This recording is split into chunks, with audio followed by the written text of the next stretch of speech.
वहां भी वा शब्द से भागवत शुरू हो रही है और यहाँ गोस्वामी जी वा शब्द से ही रामचरितमानस शुरू कर रहे हैं। क्यों? क्योंकि जो वा शब्द है ना, ये ब्रह्म सूचक है। वा मतलब ब्रह्म, ये ब्रह्म सूचक शब्द है। और याद रखो, जिसके भीतर जो होता है वही निकलता है।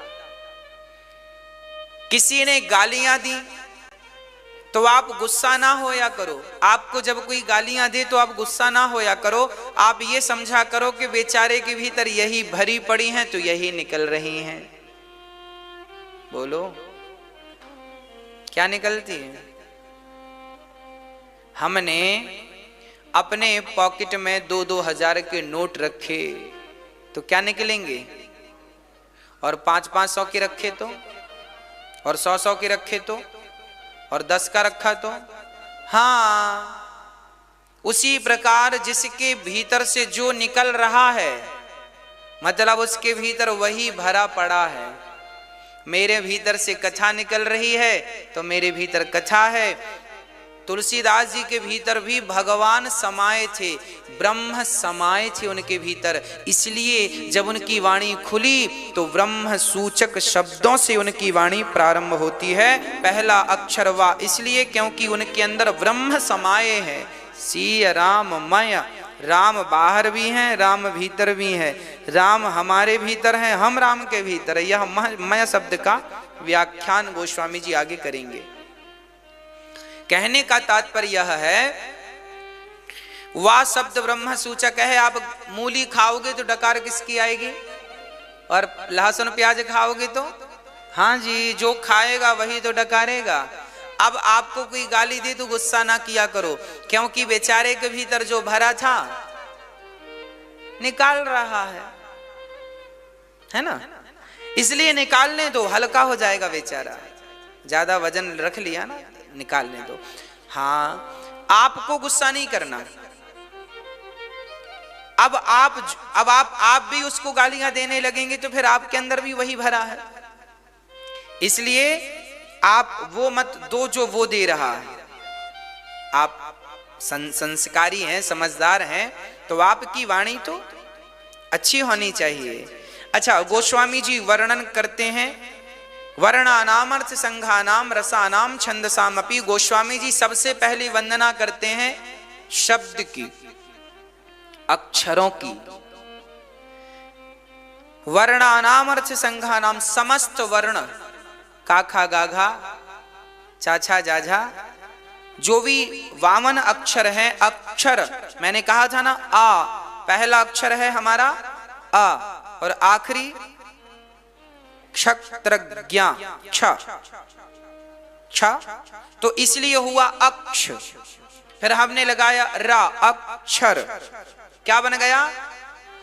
अक्षर। रा तो बाद में लगा है। असली 2 अक्षरों से पूरी वर्णमाला का बोध होता है। अक्ष, बोलिए अक्ष। बस इतना कहने से समस्त वर्णमाला का बोध हो गया। पहला शब्द आ, आखिरी क्ष, क्षत्रज्ञ, तो अक्ष, अक्षर। तो गोस्वामी जी पहली वंदना किसकी करते हैं? अक्षरों की। क्योंकि रामचरितमानस का बोध हमें किससे होगा? अक्षरों से ही तो होगा भाई। हम विद्वान कहां से होते हैं? अक्षरों से तो होते हैं। काखा गाघा भी तो अक्षर पढ़ा हमने। देखो, आपके बीच में बैठने का अवसर मिला। भाई इस दुनिया में बिना अक्षर का कुछ नहीं। तबला भी सीखते हैं ना, तो उसमें भी अक्षर होते हैं। तबला बजता ना, धागे न तीना कदे न, धागे न तीना कदे न, धागे न, देखो अक्षर है। हारमोनियम बजाएंगे तो सारे गामा पा धा नी सा, अक्षर है। इसका अर्थ है अक्षर ही ब्रह्म है। इसी को बोलते हैं शब्द ही ब्रह्म है। क्या है? शब्द ही। तो सबसे पहली वंदना गोस्वामी जी ने किसकी की?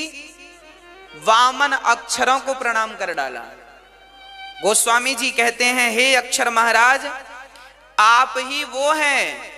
हमारे यहाँ कहावत कहते हैं, बातन हाथी पाइए, बातन हाथी लात। बातों से ही आपको हाथी दान में मिल जाता है, और बात बिगड़ी तो लात के नीचे दबा दिया जा। हाथी की लात, राजा बोला चलो इसको बड़ा उद्दंडी, गलत गलत बोलता, चलो पांव के नीचे दबाओ, किसके पांव? हाथी के पांव। तो बातन हाथी पाइए, बातन हाथी लात। आप हमें जानते हैं, किस बल पर जानते हैं? इन्हीं शब्दों के बल पर तो जानते हैं। आप पूरे लॉकडाउन में इस दास अनिरुद्ध को सुन रहे थे, तो अनिरुद्ध से क्या सुना? शब्द ही तो निकल रहे थे वाणी से। मैं चुपचाप यहां बैठे रहता तो आप जानते क्या? पहचान किसी की भी होगी। स्वामी विवेकानंद जी की पहचान हुई तो उनके अक्षरों से पहचान हुई, उनकी वाणी से पहचान हुई। इसलिए यहां आगे लिख रहे हैं, मंगला नाम चकरतारौ वंदे वाणी विनायकौ।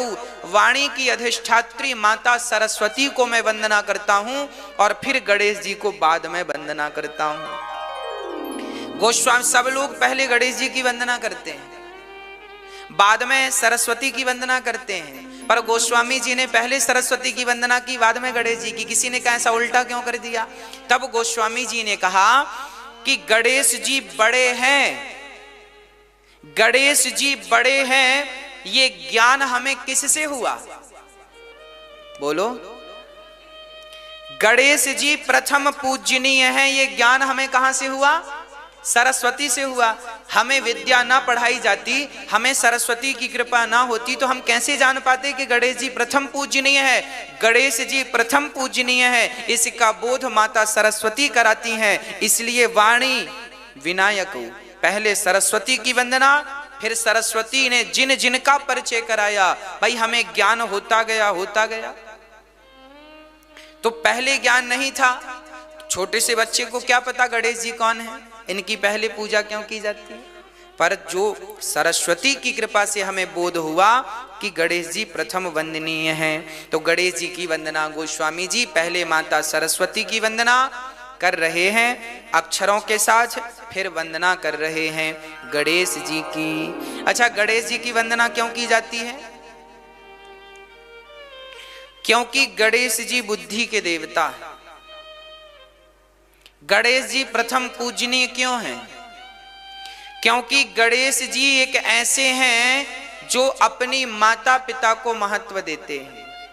कार्तिकेय जी और गणेश जी दोनों से कहा गया जाओ पृथ्वी की परिक्रमा लगा कर आओ, तो कार्तिकेय जी तो मयूर पर बैठकर चल पड़े परिक्रमा लगाने, पर गणेश जी ने तो शंकर पार्वती की परिक्रमा लगाई। तो शंकर पार्वती की एक परिक्रमा लगाने से संपूर्ण ब्रह्मांड की परिक्रमा लगाने का उन्हें फल प्राप्त हो गया। इसलिए गणेश जी वंदनीय हैं, क्योंकि माता पिता की सेवा करने का सिद्धांत गणेश जी हमें देते हैं। माता पिता की सेवा करनी चाहिए, ये कौन सिखाता है? गणेश जी महाराज सिखाते हैं। अच्छा, गणेश जी के कान बड़े क्यों हैं?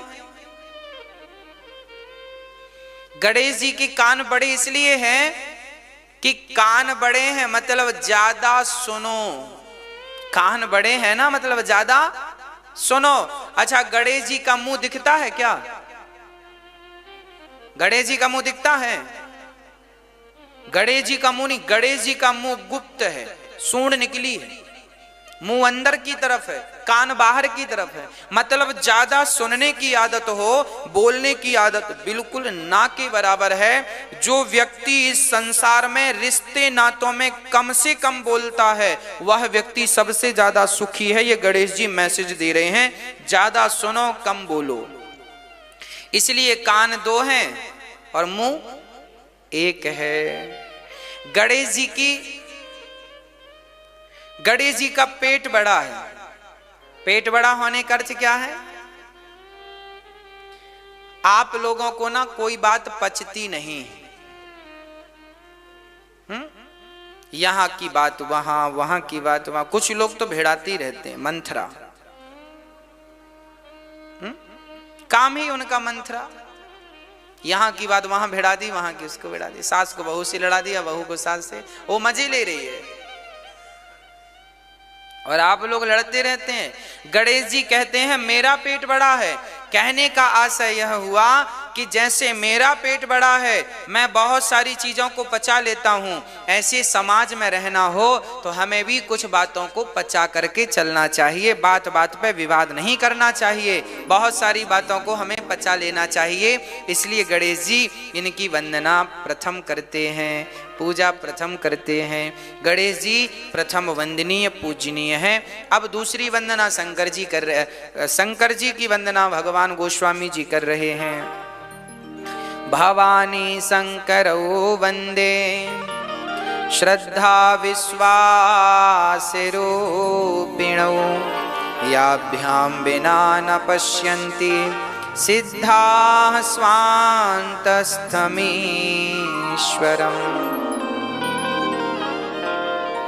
पहले गोस्वामी जी ने वर्णों को, वर्ण व्यवस्था को, अच्छा समूह को, अक्षर को प्रणाम किया, फिर सरस्वती को, गणेश जी को। अब श्रद्धा विश्वास रूपिणो, मतलब माता पार्वती जो श्रद्धा की स्वरूपा हैं और भगवान शंकर जो विश्वास के स्वरूप हैं, इन्हें प्रणाम किया गोस्वामी जी ने। भगवान शंकर को प्रणाम करते हैं।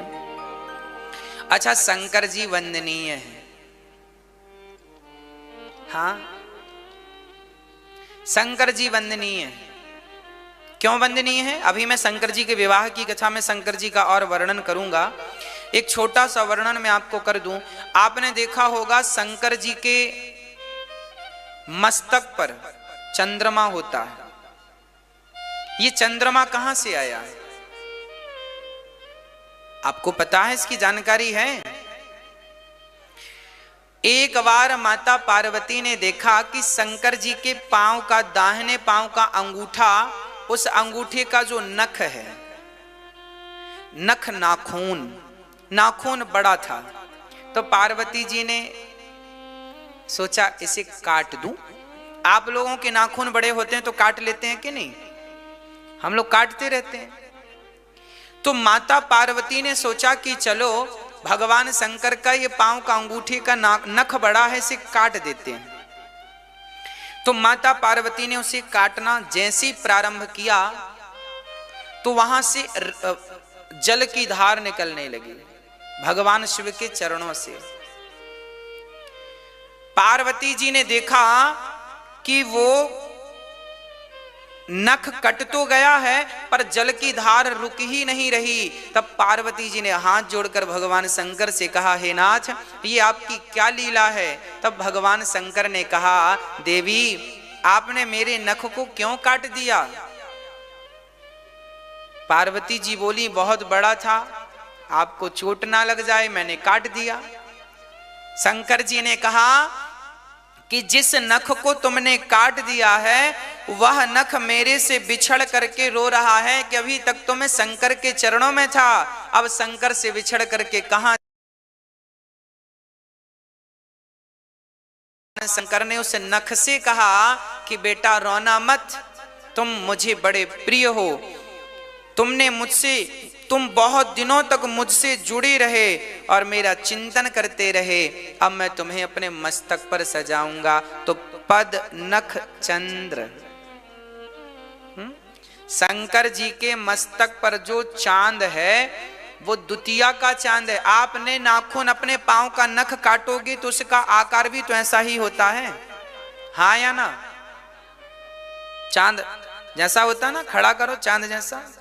तो शंकर जी के मस्तक पर जो चांद चंद्रमा है वो पद नख चंद्र है, उसे पद नख चंद्र कहते हैं। चांद का नाम क्या है उसका? पद नख चंद्र। पांव के नख का चांद है, इसलिए पद नख चंद्र कहा जाता है। द्वितीया का चांद जैसा होता है वैसे ही वो आकार है। तो शंकर जी ने उसे मस्तक पर धारण कर लिया। कोई प्रश्न करे शंकर जी चांद को क्यों मस्तक पर धारण करते हैं?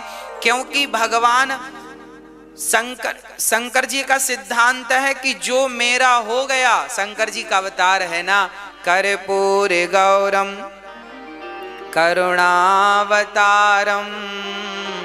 संसार सारम भुजगेन्द्रहारम सदा वसंतम हृदयारविंदे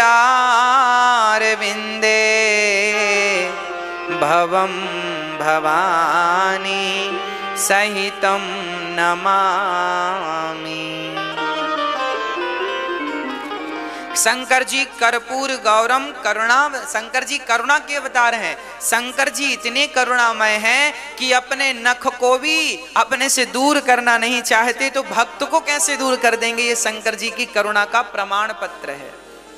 जब वो, अच्छा ये बताओ, आपने भी कितने बार अपने नख काटे होंगे, तो क्या आपने संभाल के रखा है? तिजोरी में रखा है, फ्रिज में रखा है, कहाँ है? फेंक दिए कि नहीं? पर शंकर जी तो अपने पांव का नख भी फेंकना नहीं चाहते। शंकर जी कहते हैं जो मुझसे एक बार जुड़ गया मैं उसे अपने से दूर करना नहीं चाहता, वो नख ही क्यों ना हो। तो शंकर जी का स्वभाव ऐसा है, इसलिए उन्हें कर्पूर गौरम करुणा, वो करुणा के अवतार हैं कि एक बार कोई उनकी शरण में चला जाए तो भगवान उसे स्वीकार कर लेते हैं। ऐसे भगवान का स्वभाव है। ऐसे स्वभाव वाले भगवान शिव को, माता पार्वती को गोस्वामी जी कहते हैं मैं इनकी वंदना करता हूं। अब शंकर जी की वंदना करने के बाद श्री सीताराम को प्रणाम करते हैं और वाल्मीकि जी को और हनुमान जी को कपीश्वरऊ कवीश्वरऊ, क्या कहा? कवीश्वर कपीश्वरऊ। गोस्वामी जी कहते हैं मैं हनुमान जी को प्रणाम करता हूं जिनकी कृपा से आज मुझे राम का बोध हुआ, और मैं वाल्मीकि जी को प्रणाम करता हूं जिन्होंने हम जैसों को रामायण जैसा महाग्रंथ प्रदान किया है ना। ऐसा प्रणाम करके गोस्वामी जी आगे चलते हैं। अच्छा, गोस्वामी जी ने ये रामायण रामचरितमानस लिखी है, सुनाया किसे? रामचरितमानस के पहले श्रोता कौन थे? रामचरितमानस के पहले वक्ता हैं गोस्वामी तुलसीदास जी, और पहले श्रोता हैं गोस्वामी तुलसीदास जी का मन। गोस्वामी जी ने स्वांतः सुखाय तुलसी रघुनाथ गाथा, गोस्वामी जी ने यह ग्रंथ अपने आनंद के लिए कहा और सुनाया किसे? अपने मन को सुनाया। रे मन तू सत्संग कर। गोस्वामी जी बात बात में आगे बताऊंगा मैं, गोस्वामी जी अपने मन को डांटते रहते हैं। हे मन, कथा सुनते सुनते भाग गया तो डांट दिया, हे मन, रे मन तू सत्संग कर, छोड़ जगत की रीत, अंत समय पछताएगा, जब आयु जाएगी बीत। गोस्वामी जी अब बढ़िया भगवान की कृपा का वर्णन करते हैं। देखिए, भगवान की करुणा पहले लिखी है गोस्वामी जी ने, बाद में कोई बात कही है। क्या लिखा है? मूक होहि बाचाल, पंगु चढ़हि गिरिवर गहन, जासु कृपा सुदयाल, द्रवऊ सकल कली मल दहन। यही बात श्लोक में लिखी है गीता में। मूकम करोति वाचालम, पंगुम लंघयते गिरिम, यत्कृपा तमहं वंदे परमानंदम माधवम। गोस्वामी तुलसीदास जी सबसे पहले क्या कह रहे हैं? यह कह रहे हैं कि देखो भगवान की कृपा ऐसी है कि मूकम करोति वाचालम, भगवान राम ऐसे हैं, माता सीता ऐसी है, राम की कृपा ऐसी है कि यदि वो कृपा कर दें तो मूकम करोति वाचालम, गूंगा भी बोलने लगता है। आपको पता है एक बार संत ज्ञानेश्वर जी ने संत ज्ञानेश्वर का अपमान कर दिया बड़े बड़े विद्वानों ने। बोले तुम्हारे पिता का पता नहीं है इसलिए हम तुम्हें वेद नहीं पढ़ाएंगे। तब उन्होंने भैंसे के ऊपर, भैंस नहीं भैंसा, भैंसे के ऊपर हाथ रख दिया तो भैंसे ने गायत्री मंत्र का उच्चारण कर दिया। उन्होंने वेद मंत्र उच्चारण कर दिए। कहने का अर्थ यह है कि भगवान की कृपा तो छोड़ दो मेरी माँ, यदि भगवान के भक्तों की कृपा हो जाए तो भैंसा भी वेद मंत्र बोल सकता है, अर्थात भक्तों की कृपा से पत्थर भी बोल सकता है। प्रहलाद जी ने कहा इस खंबे में भगवान है। हिरण्यकश्यपु ने तोड़कर देखा तो निकले कि नहीं। कहने का अर्थ यह है मूकम करोति वाचालम, भगवान की कृपा हो तो गूंगा भी बोलता है। भाई खंबा तो गूंगा ही था ना, खंबा थोड़ी जड़ वस्तु है ना खंबा, पर जब भक्त ने अनुग्रह कर दिया, भक्त ने विश्वास से उंगली बढ़ा दी, तो उस भक्त के विश्वास से भगवान प्रकट हो गए। मतलब भगवान ऐसे हैं, भगवान की करुणा ऐसी है कि उनकी करुणा से गूंगा भी बोलने लगता है। भगवान की तो छोड़ दो, भगवान के भक्त की बड़ी महिमा है, भगवान की तो लिखी ही है। एक संत ज्ञानेश्वर जी ने ये बात जो हम कह रहे हैं, ये श्री नाभादास जी महाराज अपने दिव्य ग्रंथ में भक्तमाल में लिखते हैं। मूकम करोति वाचालम पंगुम लंघयते गिरिम। भगवान की कृपा ऐसी है कि गूंगा भी बोलता है और लंगड़ा भी पहाड़ लांघ जाता है। या तो भगवान चाहे तो बताओ क्या नहीं हो सकता। इसलिए हमें दुनिया पर विश्वास ना करके 100% विश्वास अपने भगवान राम पर, माता सीता पर, अपने बांके बिहारी पर अपना विश्वास करना चाहिए, समर्पण करना चाहिए। प्रभु मेरे तो आप हैं और मैं कुछ नहीं जानता। गोस्वामी जी इनकी कृपा को प्रणाम करते हैं। हे रघुनंदन, आपकी कृपा से गूंगा बोलने लगता है, लंगड़ा पहाड़ लांघ जाता है, और ऐसे भगवान जो गूंगे को पंचम स्वर से बुलाते हो, ऐसे भगवान को हम नमस्कार करते हैं। ये जो दोहा है ना, ये सोरठा है। ये जो सोरठा है ये हम पर भी ठीक बैठता है। इसमें लिखा है मूकम करोति वाचालम, गूंगा भी बोलता है। तो हम अपने आप से कहते हैं हम गूंगा ही तो हैं, हम गूंगे ही तो हैं।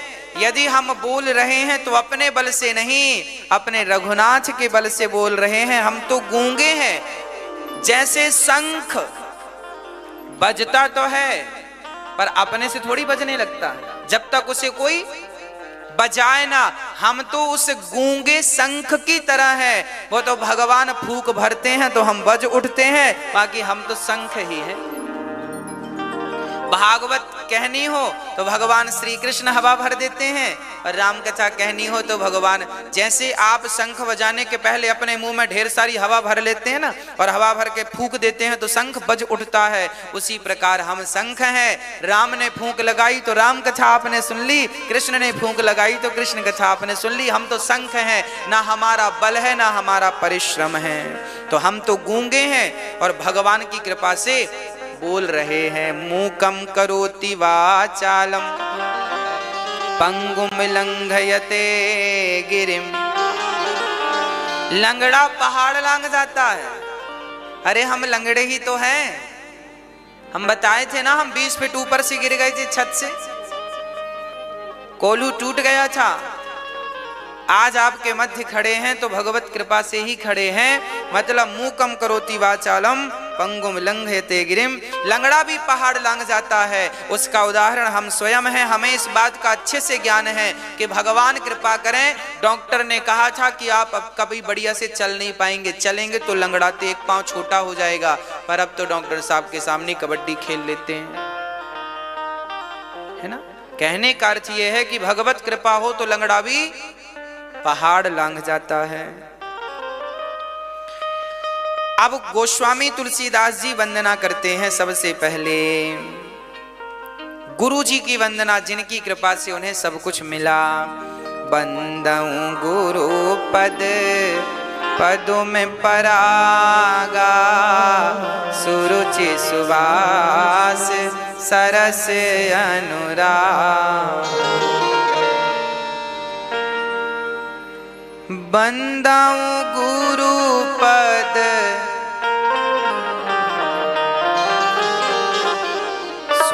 सुरुचि सुवास सरस अनुरागा, बंदाऊं गुरु पद पदों में परागा, सुरुचि सुवास सरस अनुरागा, अमीय मूरी मय चूरन चारु, समन सकल भव रुज परिवारो, श्री गुरु पद नख मणि गण ज्योति, सुमिरत दिव्य दृष्टि होती।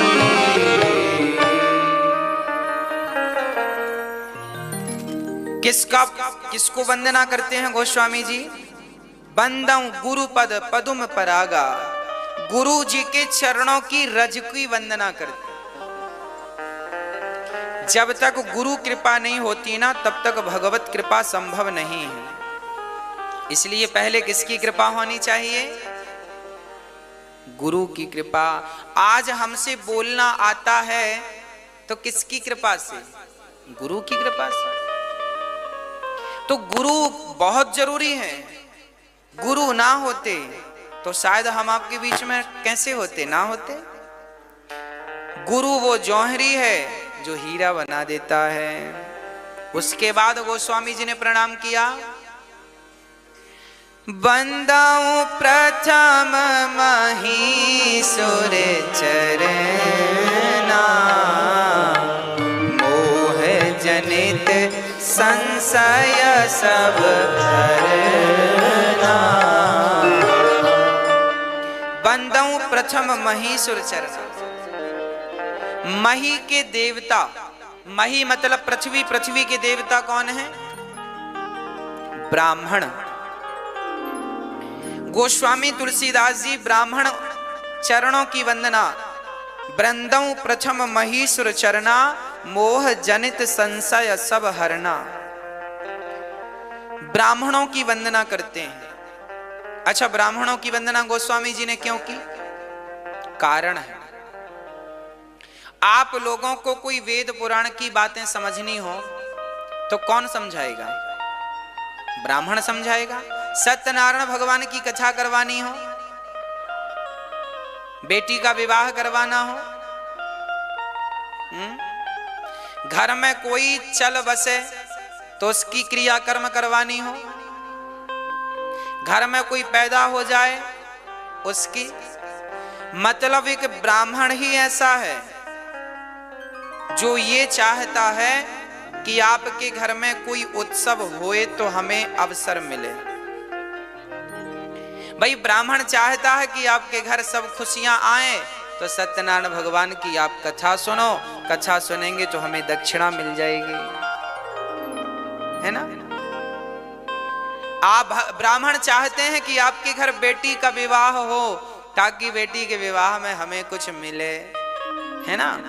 अच्छा, ब्राह्मण ही एक ऐसा है जो सदा यह चाहता है कि आपका कल्याण हो, आपका कल्याण हो।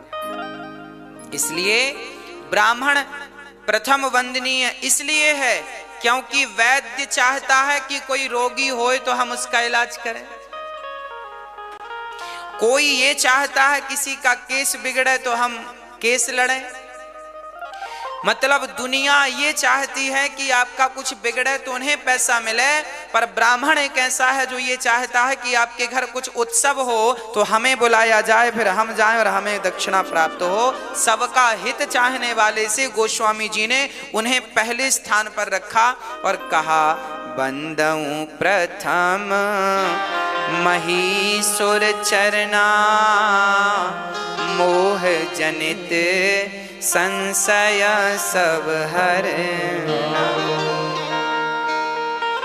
एक ब्राह्मण ही ऐसा है जो इतना सा खाता है और इतना सारा आशीर्वाद दे देता है। धनम धान्यम बहुपुत्र लाभम, बहुपुत्र लाभम धनम धान्यम भगवान ब्राह्मण कहता है कि आप इतना सौ से खिलाओगे तो बढ़िया आशीर्वाद क्या देगा, बहुत धन दे भगवान आपको, धन धान से घर भर दे, और बेटा बेटी घर में खूब होए, खूब गड़ी घर में उत्सव हो, आनंद हो, मंगल हो, बढ़िया है। तो आशीर्वाद देने वाले ब्राह्मण हैं, इसलिए उन्हें प्रणाम गोस्वामी जी ने किया। उसके बाद गोस्वामी तुलसीदास जी ने प्रणाम किया वाल्मीकि जी को, सबको प्रणाम किया। और गोस्वामी जी कहते हैं कि सत्संग करने वाले ही इस कथा रामचरितमानस को श्रवण कर पाएंगे। गोस्वामी जी लिख रहे हैं, बिनु सत्संग विवेक न होई, राम कृपा बिनु सुलभ न सोई, बिनु सत्संग विवेक न होई, राम कृपा बिनु सुलभ न सोई, सठ सुधरहि सतसंगत पाई, आरस परस को धात सुहाई। गोस्वामी जी लिख रहे हैं, बिनु सत्संग विवेक न होई। आप भी रामचरितमानस का पाठ किया करिए। गोस्वामी जी लिख रहे हैं, बिनु सत्संग विवेक न होई। यदि विवेक कोई चाहता, अच्छा विवेक कौन सा? बुद्धि तो देखो सबके पास है, पर विवेक सबके पास नहीं है। विवेक कब मिलेगा? बोले बिनु सत्संग विवेक ना होई। ये विवेक क्या चीज है? बोले देखो, ये मेरी माँ है, मैं इसे माँ के रूप में देखता हूं, ये तो बुद्धि है। यदि मैं आपको माँ के रूप में, बेटी और बहन के रूप में देखता हूं तो मैं बुद्धिमान हूं।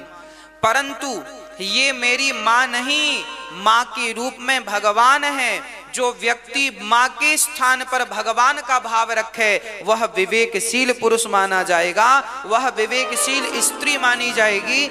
आपकी सास सास है, ऐसा जानने और मानने वाला तो बुद्धिमान है, पर ये व्यक्ति भगवान है। सर्वम खलविदम ब्रह्म, सब में ईश्वर है, ये बुद्धि रखने वाले को विवेकशील कहते हैं। और विवेक कैसे उत्पन्न होता है? तो आगे लिखा है, बिनु सत्संग विवेक न होई। इसलिए सत्संग करते करते करते करते करते करते विवेक जागता है, फिर धीरे धीरे आपके भीतर के सारे बुराइयां समाप्त होती हैं और एक दिव्य दृष्टि प्राप्त होती है, जिस दृष्टि से परमात्मा सर्वव्यापक कण कण में नजर आने लग जाता है। ये तो भगवत कृपा से ही संभव है ना। अब सुनो गोस्वामी जी क्या लिखे हैं, सठ सुधरहि सत्संगति पाई। सठ से सठ भी सत्संग पाकर सुधर जाता है। सठ सुधरहि सत्संगति पाई। ये सठ क्या है? जो व्यक्ति चोरी करता है, उस चोर से कहो क्यों चोरी करने से क्या होगा जानते हो? वो कहता है नहीं जानते। तो जो व्यक्ति चोरी करता है और चोरी करने का फल क्या है, उसे कौन सा नरक मिलेगा, उसका दंड क्या, वो नहीं जानता। मतलब जो अज्ञानी है उसे सठ कहते हैं। मैं झूठ बोल रहा हूं पर मुझे पता ही नहीं कि झूठ बोलने का फल क्या है।